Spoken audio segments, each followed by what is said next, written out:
I was born in Washington, D.C., and I grew up in D.C. at a time when the city was definitely chocolate city, majority African-American, maybe 80%. And my growing up was interesting because my father's white, and we lived in an all-Black community.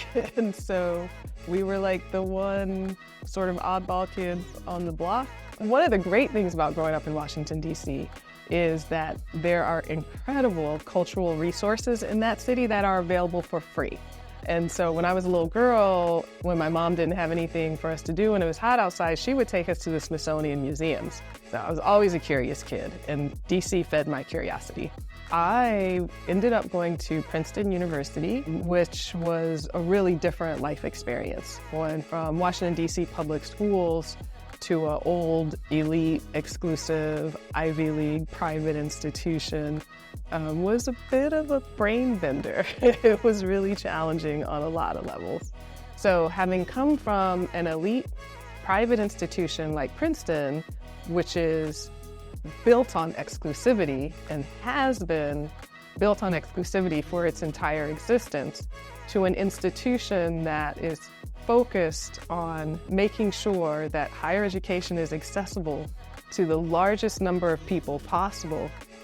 For me, it's miraculous and it's beautiful and it's unique in the world, and it's something that I hope other universities start to follow. I'm part of the Office of Government and Community Engagement, and collectively our office does all of ASU's government relations and some important slices of our community relations. And those community relations often have to do with interactions with business leaders, the leaders of civic engagement organizations, and other visible vocal groups who care about how Arizona grows and flourishes so that they can have a voice back to the university.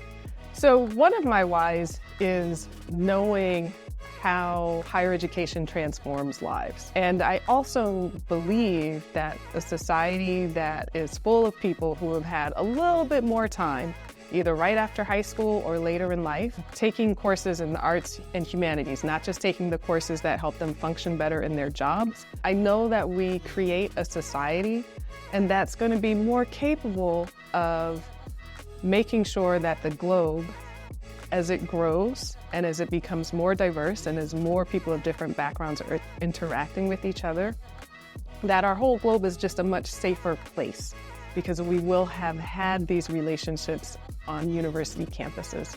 And so that is one of the reasons why I love being part of higher education and why I've stuck with ASU for so long.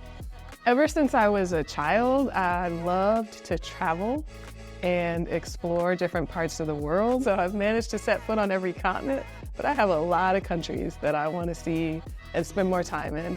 And so I want to meet the people, I want to dance the dances, I want to eat the food, I want to shake the hands, I want to kiss the babies, I want to dive in the ocean, I want to swim on the beaches, I want to do all of that before I get too old. So when all is said and done and my time here at ASU is over, I would really like to know that I made a difference in the lives of some students and some fellow employees. To me, it really matters that the work environment feels like a place where we all want to be, and that the school environment is a place where Black kids feel like they can flourish.